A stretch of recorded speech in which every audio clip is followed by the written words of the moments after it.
갑자기 마음이 급해지네. 이게 지금 마음이 선생님 오셨네. 안녕하세요. 아, 반갑습니다. 네, 안녕하세요, 뭐 선생님. 하니까요? 지난주 무슨 소리 하는 거예요? 공부하고 나서 약간 이해도 안 되고 더 깊이 알아야겠다는 생각해서 이번 주도 나왔다고. 아, 이번 주에 복습을 확실하게 오더라고요. 그래요? 무슨 말씀들 하시는 거예요, 지금? 이해 안 되는 거는 오늘 복습하면 되니까. 네네네. 그래서 오늘 복습이 참 중요한데 그 중에서도 물론 하나님이 우리와 함께 일하신다는 의미에 대해서도 공부하는 게 중요하지만 은혜를 헛되이 받지 말라. 헛되이 받지 말자. 이 말은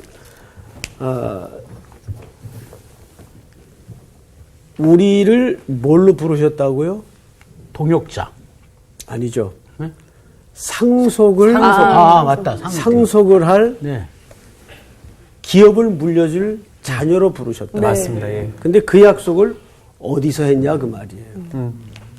그게 이사야. 포로였을 때. 네. 고난과 포로 생활에 있을 때. 네. 그러면 이것은 무엇을 전제한다고요? 해방과 구원. 상속과 기업을 약속했다면 네. 이것은 반드시 구원을. 맞습니다. 그러니까 십자가를 넘어 약속한 하나님의 부요함을 봐야 된다는 이야기죠. 만약에 그것까지를 바라보지 못하면 뭐가 헛되다는 겁니까? 이 십자가의 은혜가 헛되다는 얘기죠. 그렇죠. 그러니까 단순히 십자가에 머물러 있어서는 안 된다는 이야기. 우리의 신앙과 고백과 의식이. 그래서 그 넘어 왜 예수 그리스도께서 이 땅에 오셔서 죽으셨는가? 자, 기억할 겁니다. 예수님은 우리를 위해서 죽으신 게 아니라 우리를 대속하기 위해서 죽으셨다. 위함과 대속은 틀려요. 그 기억납니까? 안 납니까? 네. 그렇죠? 그러니까 단순히 우리를 위하여라는 말은 전혀 틀린 말은 아니지만 정확한 말이 아니에요. 항상 우리를 대속해서 죄를 속량했단 말이에요. 대신 그 이유는 바로 우리를 뭘 하기 위해서? 상속자로 부르신 자리까지 이끌어가기 위해서. 네. 만약에 이 상속과 기업의 부유한 세계로까지 가지 못하면 십자가의 의미가 무색해진다 그 말이죠. 그 은혜를 헛되이 받지 말라는 거예요. 자, 이제 넘어가십시다. 오늘. 네. 오늘 수업 고린도후서 14강 멍에. 고린도인들이여 너희를 향하여 우리의 입이 열리고 우리의 마음이 넓어졌으니 너희가 우리 안에서 좁아진 것이 아니라 오직 너희 심정에서 좁아진 것이니라. 내가 자녀에게 말하듯 하노니 보답하는 것으로 너희도 마음을 넓히라. 너희는 믿지 않는 자와 멍에를 함께 매지 말라. 의와 불법이 어찌 함께하여 빛과 어둠이 어찌 사귀며 그리스도와 벨리알이 어찌 조화되며 믿는 자와 믿지 않는 자가 어찌 상관하며 하나님의 성전과 우상이 어찌 일치가 되리요. 우리는 살아계신 하나님의 성전이라. 이와 같이 하나님께서 이르시되 내가 그들 가운데 거하며 두루 행하여 나는 그들의 하나님이 되고 그들은 나의 백성이 되리라. 그러므로 너희는 그들 중에서 나와서 따로 있고 부정한 것을 만지지 말라. 내가 너희를 영접하여 너희에게 아버지가 되고 너희는 내게 자녀가 되리라. 전능하신 주의 말씀이니라. 우리 다 같이 하셨느니라. 7장 1절만 읽습니다. 네. 시작. 그런즉 사랑하는 자가 이 약속을 가진 우리는 하나님을 두려워하는 가운데서 거룩함을 온전히 이루어 육과 영의 온갖 더러운 것에서 자신을 깨끗하게 하자. 자, 아멘. 오늘 이제 여기까지 이제 보겠습니다. 네. 우선 질문을 하나 하겠습니다. 우리 향기 학생 대답해 보세요. 아주 오래 전에는 내가 A라고 생각을 했었는데 상황이 바뀌고 또 나도 바뀌겠죠. 네. 뭐 결혼을 했다든지 또 그때 상황과 전혀 다른 위치에 있다든지 했을 때 보는 시각이 또 바뀔 수가 있겠죠. 그렇죠. 네. 그런 극적인 어떤 시각이 바뀌었거나 관점이 바뀌었던 경험이 있어요? 기억이?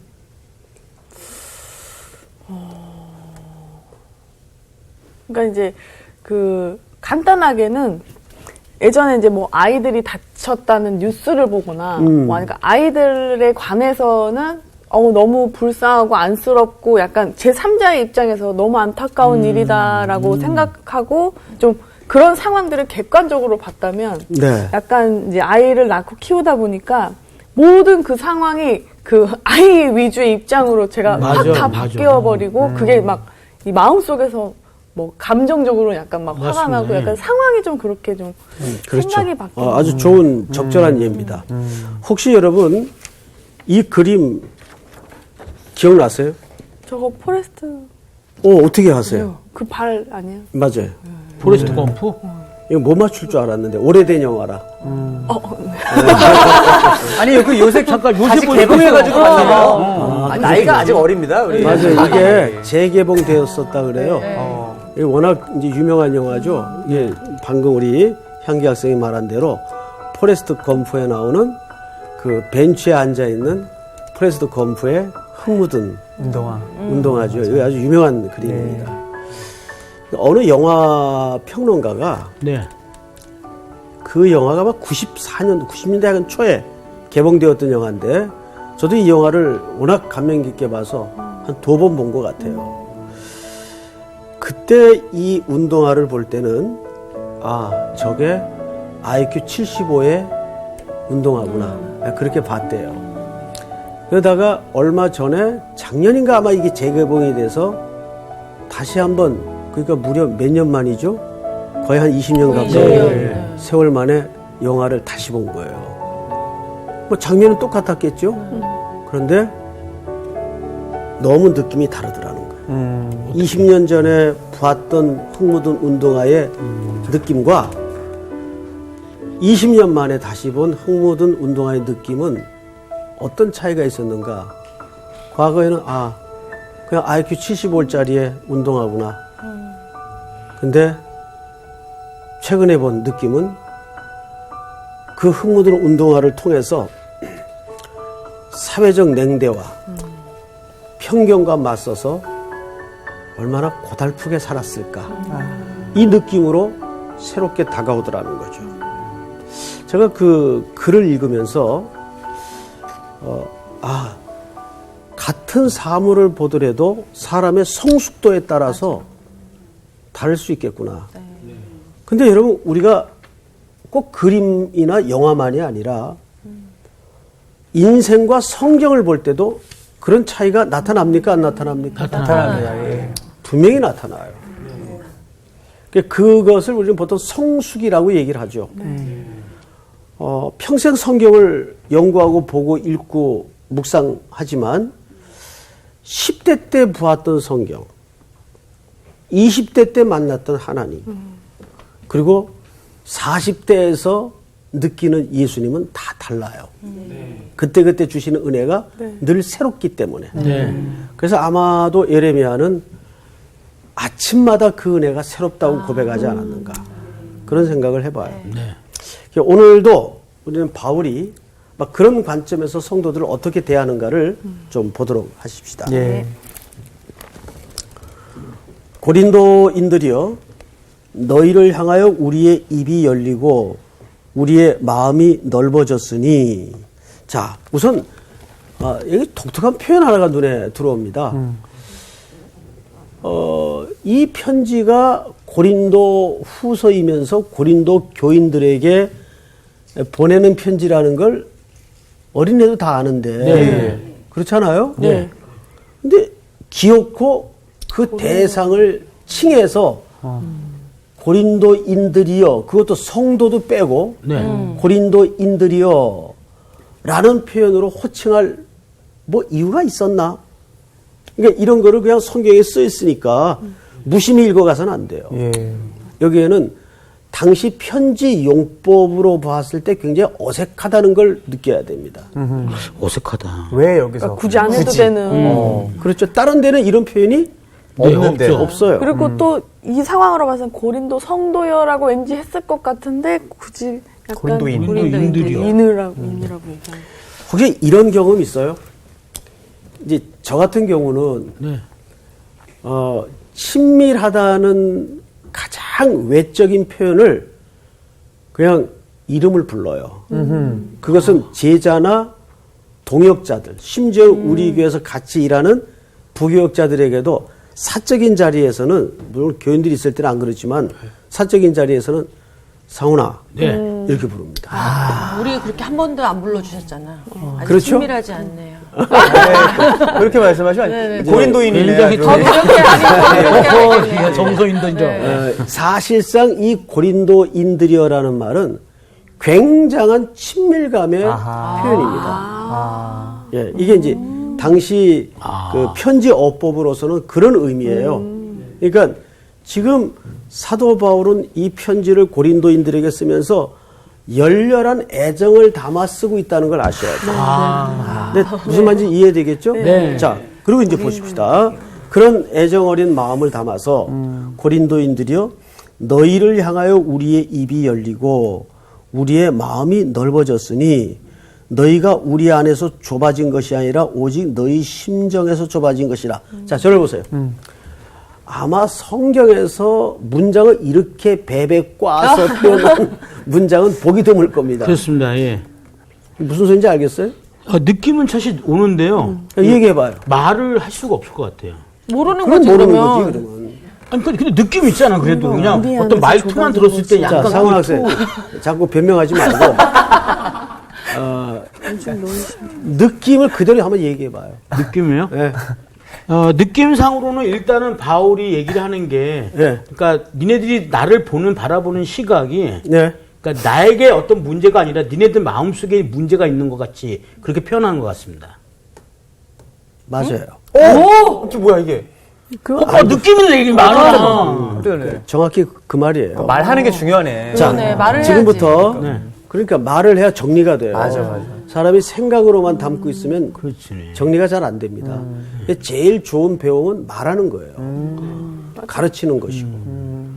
정확히 그 개념이에요. 예. 자, 제가 풀어서 네. 설명을 드릴 테니까 잘 보세요.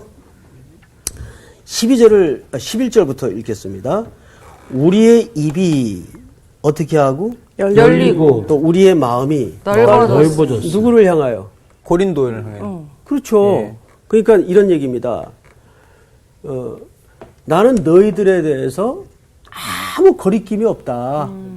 입도 열리고 뭣도 열렸다. 마음도 열렸다. 마음도 다 열려져 있다. 근데 문제는 12절이에요. 너희가 우리 안에 좁아진 것이 아니라 오직 너희 심정에서 좁아진 것이야. 이 말은 우리가 마음이 좁아서 너희들을 오해한 것이 아니라 너희 심정이 좁아져서 우리를 오해한 것이다. 아하. 그러니까 이 말은 고린도 교회 성도들이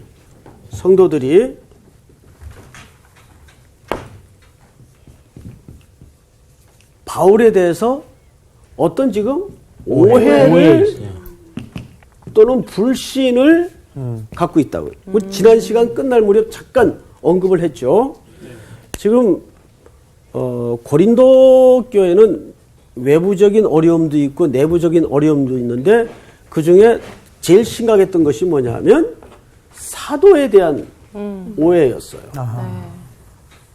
보세요. 이 사도 바울에 대한 오해였어요. 두 가지가 있었는데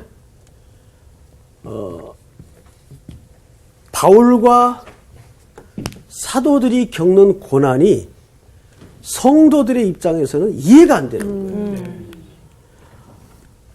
거예요.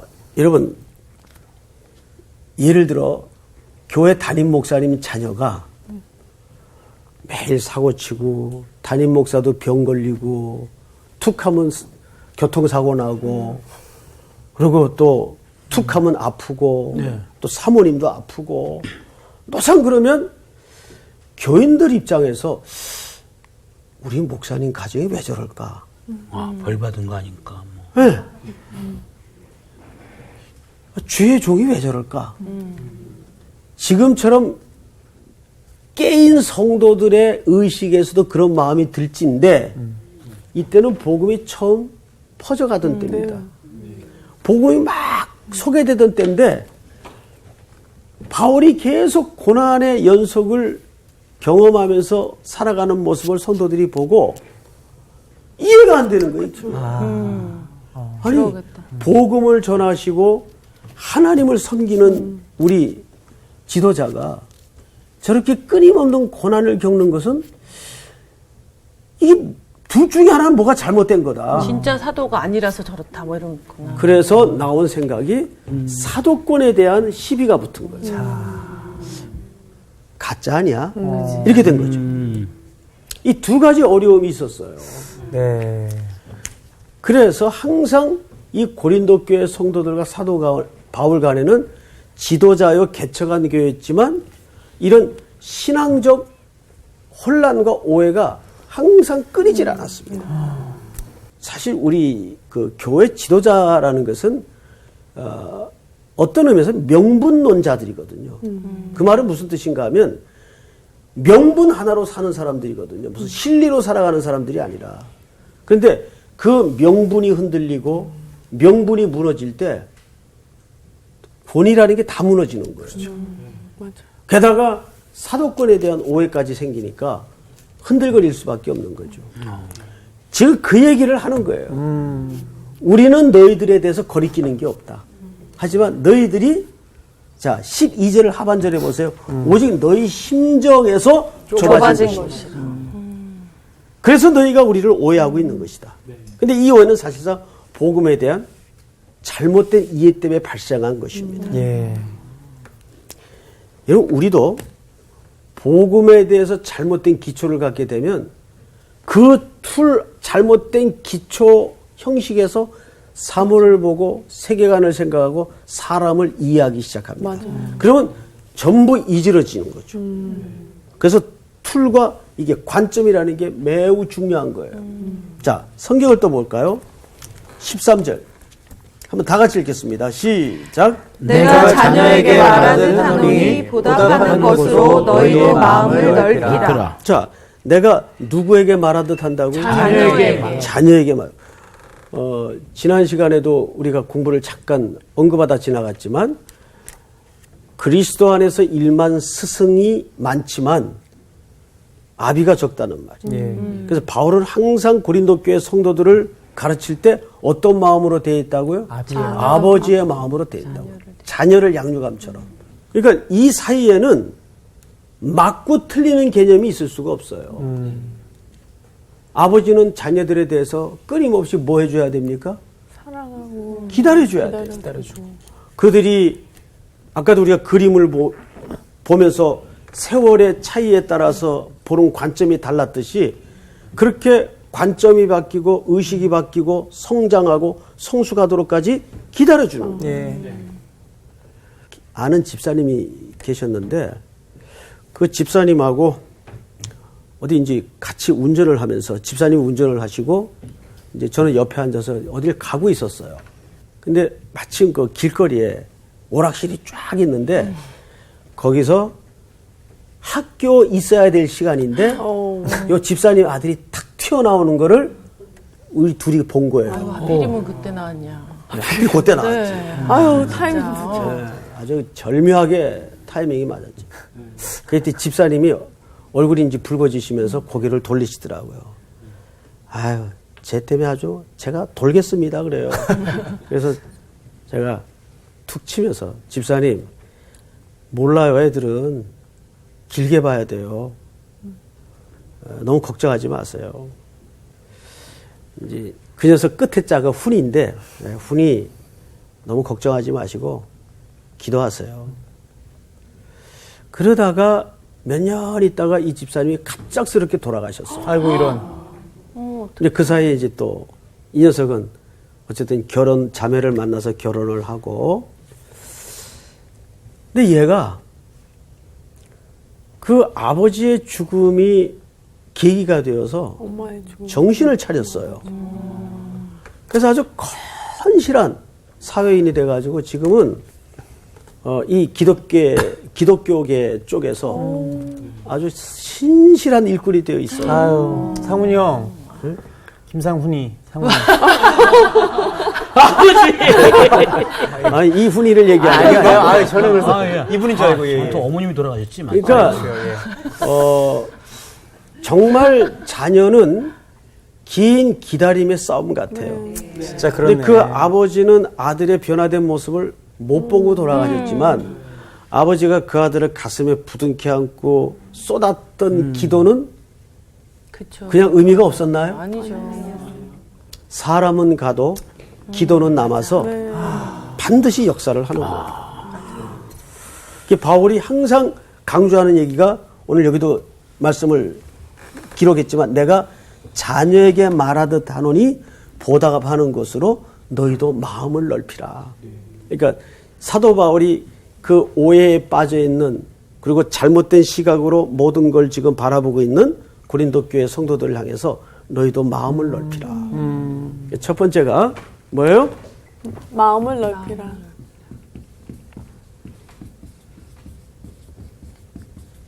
자, 그러면 이 마음을 넓히라는 말은 사실 좀 너그러지라는 그런 의미가 아니죠. 이 말은 어떤 의미인가 하면 하나님의 관점에서 기다리라 그 말이에요. 쉬운 얘기가 아니겠죠? 제가 언제 한번 그런 얘기 드렸어요. 선교지에서 말도 안 되는 사고를 치고 이제 귀국을 당한 선교사님이 계셨어요. 교회에서 난리가 났죠. 그런데 교회에서 그분을 해임시키질 않고 1년 동안 그냥 쉬게 했어요. 그리고 1년 후에 그분을 다른 나라로 다시 파송을 합니다. 그런데 장로님들도 교육자들도 다 말렸어요. 아, 그렇게 한번 크게 사고 친 분을 뭐하러 다시 파송을 시키냐고. 그게 좀 저희들도 이해가 안 됐어요. 그래서 조금 지난 다음에 목사님을 사적인 자리에서 뵐 일이 있어가지고 뵌 김에 그 결정이 너무 궁금해서 네. 여쭤봤어요. 네. 아니, 목사님, 그 건을 저희가 밖에서 들었는데 어떻게 그렇게 결정하셨어요? 그랬더니 목사님이 그런 얘기를 하세요.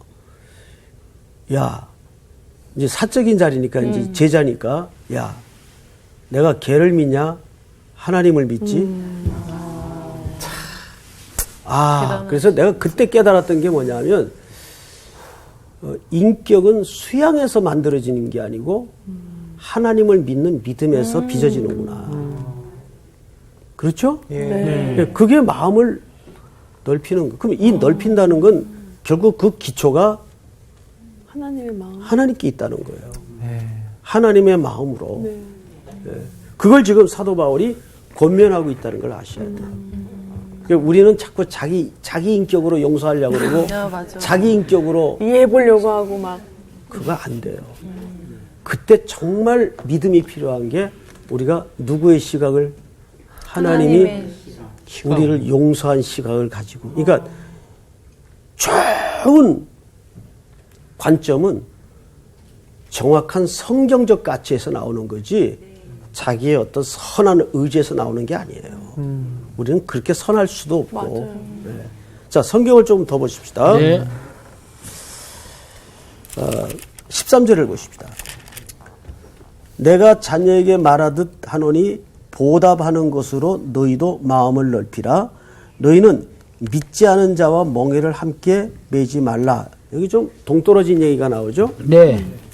두 번째는 믿지 않는 믿지 자와 않는 자와 멍에를 매지. 멍에를 매지 함께 매지 말라. 자, 오늘 이 이야기가 중요합니다. 멍에가 뭔지는 알죠? 네, 멍에. 자, 누가 한번 레위기서 19장을 한번 좀 찾아보세요. 19장 19절을 한번 우리 상훈 학생 한번 읽어보세요.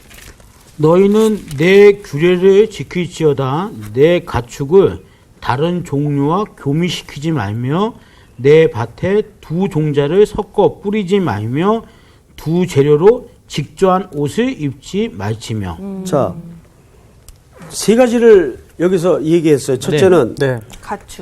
가축을 다른 종류와 종이 다른 것과 네. 겸시키지 말고 또 또 하나는 밭에 두 네. 종자. 한 밭에 두 종자를 섞어서 뿌리지 뿌리면 말고 아니고. 또 하나는 뭐죠? 두 재료로 두 재료를 재료로 직조한 직조, 옷을. 옷을 그러니까 이 세 가지 초점이 갖는 핵심은 뭐예요? 섞지 말고. 그러니까 그렇지. 섞이지 말라. 섞이지 말라 그 말이에요. 멍에를 같이 매지 말라는 얘기입니다. 저 말하고 똑같은 거예요. 자, 그러면 이 말이 갖는 의미가 뭔지를 알아야 돼요. 여러분, 멍에를 같이 매지 말라는 말은 소가 멍에를 같이 매고 밭을 갈죠. 네. 그러면 뭐가 같은 건가? 목적지가 지금 같아야 돼요. 목적지가 같으려면 뭐가 맞아야 될까요? 마음과 목. 보조가 맞아야 되겠죠. 발걸음이 맞아요. 2인 삼각 경기해왔죠? 네. 그거 똑같은 겁니다. 한 사람이 스피트를 낸다고 이리로 골이 나는 게 아니에요. 똑같이 이 묶인 두 사람이 보조가 맞아야 돼요. 네. 그 보조가 맞는다 그래요. 자, 근데 보조가 맞아야 목적지에 바르게 도착할 수가 있어요. 네. 그래서 함께 믿지 않는 자와 멍에를 함께 매지 말라는 말은 뭐 때문에 그러는 걸까요? 믿지 않는 자는 우리와 뭐가 틀리죠? 생각이 다르죠. 생각과 믿음과 기초와 판단과 개념 세계관이 틀리기 때문에 매지 말라는 거예요. 자, 또 한 군데만 좀 신명기 22장을 보십시다. 22장 10절을 한번 우리 향기 학생이 한번 읽어보세요. 너는 소와 나귀를 결의하여 갈지 말며 양 털과 배실로 섞어 짠 것을 입지 말지니라. 예, 거기에서도 섞이지 말라는 네. 의미로 설명을 했죠. 자, 소하고 나귀는 종이 틀립니까? 같습니까? 달라요. 다르죠. 네. 예. 자, 이 두 종류는 성질이 틀리기 때문에 멍에를 같이 맬 수가 없어요. 근데 예수님은 수고하고 무거운 짐진 자들아 다 내게로 오라. 그리고 뭐라 그랬죠? 그 쉽게 후에 하리라. 내가 너희를 쉽게. 나의 멍에를 메고 내게로 와서 배우라. 자, 그러면 그 말은 무슨 뜻이에요? 같다는 얘기죠. 그렇죠. 마태복음의 그 예수님의 초대는 예수님이 멍에를 같이 매자는 거예요. 그 말은 곧 너하고 나하고 이제 걸어가는 방향과 스텝과 목적지가 같다는 얘기예요. 품종이 같네. 그리스도의 죽음 안에서 같이 죽었고 부활의 생명으로 같이 일어났기 때문에 우리 이제 품종이 같은 거예요. 쉽게 얘기하면 우리는 개조되거나 개선된 사람이 아니에요. 완전히 죽어서 새로운 생명으로 일으킨 존재예요. 그리스도 안에서. 그게 십자가의 사건과 부활 사건이에요. 그 사실을 우리 요한 학생은 믿죠. 아멘. 예. 그렇다면 우리는 지금 누구와 멍에를 같이 매는 삶입니까? 예수님. 예수님과 멍에를 같이 매는 삶이에요. 그래서 절대 믿지 않는 자와 근데 여기에서 이거를 좁은 의미에서 단순히 믿지 않는 사람하고는 결혼도 하지 말고 또 거래도 하지 말고 이런 단순 개념이 아니에요. 이거는 굉장히 전 인생적이고 전 세계관적인 차원에서의 믿지 않는 자입니다. 자, 그러면 이제 이런 질문이 있을 수가 있어요. 그러면 이 세상의 이치와 구조가 전부 불신 세계인데 여기서 그러면 우리가 어떻게 살아야 되겠는가? 가능해요? 사도 바울도 그러려면 세상을 떠나야 된다 그랬어요. 우리는 믿지 않는 자와 멍에를 같이 맬 수 없지만 어떻게 해서는 안 됩니까? 구분은 하지만 배척하거나 뭐 이러면 그렇죠. 개토화시켜서는 안 된단 말이에요, 자신을. 그런데 놀랍게도 지금 어쩌면 우리 한국교회가 이 세상 안에서 개토화되어 있어요. 그러니까 그들끼리만의 리그가 돼 있다 그 말이에요. 그러니까 일반 직장에서도 인사 담당하는 분들이 예수 믿는 사람은 인사 고가에서 일단 마이너스를 준다는 거죠. 아이고야. 그 왜 그러냐? 왜 그러냐 그랬더니 조직의 부적응자들 이런. 이퀄 예수 믿는 사람들. 그거는 문제가 있는 거죠. 우리는 어디에서도 하나님의 통치와 나라를 이루어낼 책임이 있는 거예요. 그러니까 우리가 참 쉽지 않은 게 멍에를 같이 매지 말아야 되지만 그들과 또 함께 지내야 될 책임이 있단 말이에요. 우리에게. 그래요, 안 그래요? 맞습니다. 네, 성경을 한번 보십시다. 너무 힘들어. 14절을 보십시다. 네. 너희는 믿지 않는 자와 멍에를 함께 매지 말라.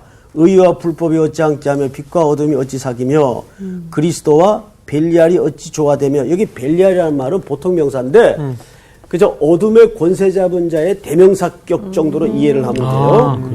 15절을 보시면 그리스도와 벨리알이 어찌 조화되며 믿는 자와 믿지 않는 자가 어찌 상관하며. 16절 다 같이 시작. 하나님의 성전과 우상이 어찌 일치가 되리요. 우리는 살아계신 하나님의 성전이라. 이와 같이 하나님께서 이르시되 내가 그들 가운데 거하며 두루 행하여 나는 그들의 하나님이 되고 그들은 나의 백성이 되리라. 여러분, 이 고린도 도시의 구조가 굉장히 좀 복잡했어요. 사실은 뭐 고린도 도시뿐만 아니라 이 로마 제국 아래 모든 도시들이 마찬가지였습니다. 어떤 상황이었는가 하면 로마 제국 아래서는 길드가 있었어요. 상인조합이죠. 네. 그 조합의 멤버십으로 가입이 돼 있어야 모든 거래와 상업이 가능하게끔 사회 시스템을 만들어 놨어요. 네. 그러면 그 조합에 누구나 다 가입하려고 혈안이 돼 있겠죠. 근데 그렇죠. 네. 조건이 있어요. 가이사는 주님이십니다. 이 고백을 해야 돼요. 아하. 이게 황제 숭배죠. 그런데 일부 그리스도인들 가운데는 죽을지언정 그 고백에 흔들릴 수가 없기 때문에 상인조합에 가입이 안 되는 한이 있더라도 그 고백을 안 하는 거예요. 그러면 여러 가지 경제적인 손해와 삶의 어려움이 있을까요, 없을까요? 있죠. 네. 당연히 있는 겁니다. 네. 자, 그런데 여기에서 이제 편의주의가 생기기 시작합니다. 각 도시마다 재단이 있는데 그 당시 재단은 단순히 제사만 드리는 재단이 아니고 하나의 커뮤니티예요. 그래서 거기에서 모든 사회 신분 있는 사람들끼리 교제가 이루어지고 비즈니스가 이루어지고 하는 일들이 거기서 다 복합적으로 진행이 됩니다.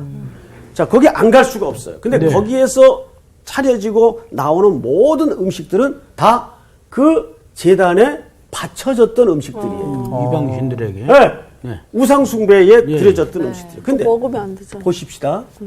우상이라는 것은 사실 존재합니까, 안 합니까? 존재합니다. 존재하지 않죠. 하지 않지. 존재하지 않죠. 네. 적어도 누구에게는. 우리 믿는 우리들에게. 우리 크리스찬들은 이게. 그러나 믿지 않는 자들에게는 그게 뭐예요? 우상이죠. 우상이죠. 그러니까 우리들에게는 우상이라는 존재가 없어요. 네. 우리는 유일하게 하나님이 우리의 전부이시니까. 자, 그래서 일부 성도들 가운데 잘 들으셔야 돼요. 요한 형제. 예. 네. 또 어렵다 그러지 말고. 이렇게 중간에 들어오면 어려워요. 일부가 아이 뭐 우상이야 없는 건데 우상이라고 드려졌던 고기라도 음식이라도 우리가 자유하니까 우상은 없는 거니까 예. 먹을 수 있다. 합리화. 이거 이제 합리화, 소위 자유한다는 명목으로 합리화를 시키는 거예요. 아, 이게 또 그래서 편의주의네. 그거를 먹습니다. 그렇게 해서 서서히 잠식되기 시작하는 거예요. 그래서 신앙이라는 것은 조금 보수적으로 생활하는 게 맞습니다. 맞아. 자, 제가 한 가지만 불러드릴게요.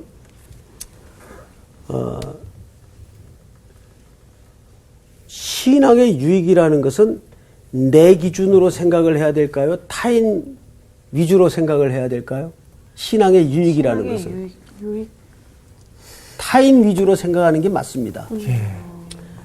예를 하나 드릴게요. 제가 아주 오래전에 네. 한 20년 전 훨씬 넘죠.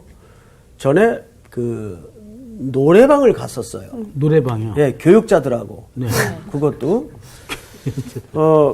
한 교육자님이 너무 청기도처럼 막 생활을 해가지고 이분을 좀 타락시켜야 되겠다. 아, 이분을 데리고 이제 노래방에 가서 뭐 나훈아의 고향 역서부터 막 담임 목사가 먼저 부르고 그리고 이제 좀 세상에 물을 들여서 균형을 좀 잡아주려고 교육자 몇 명하고 노래방에 갔었어요.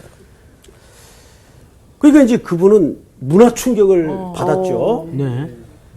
그러다가 갔다 와서 얼마 안 됐는데 TV 뉴스를 보는데 네.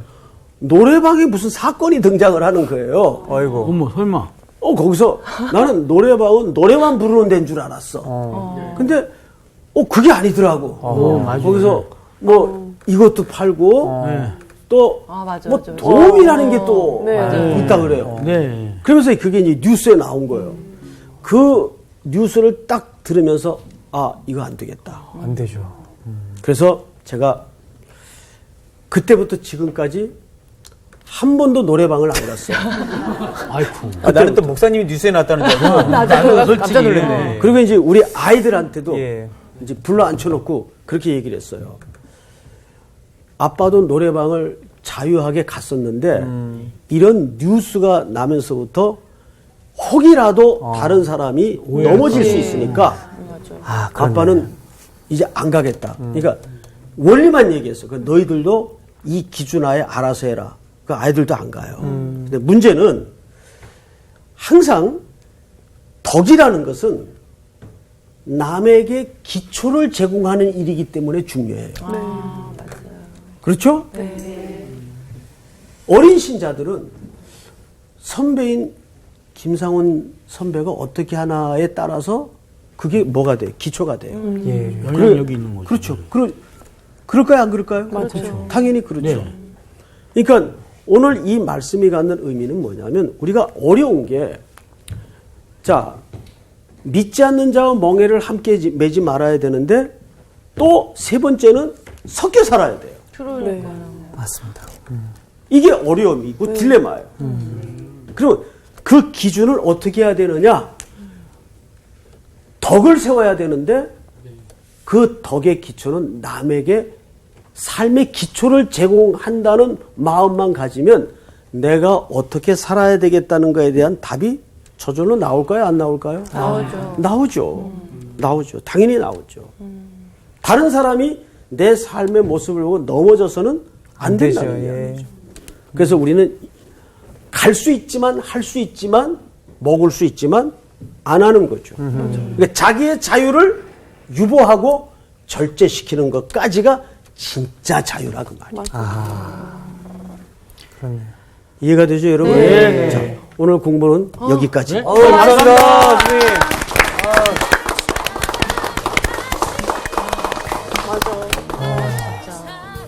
근데 되게 어려운 게 그때 봐라.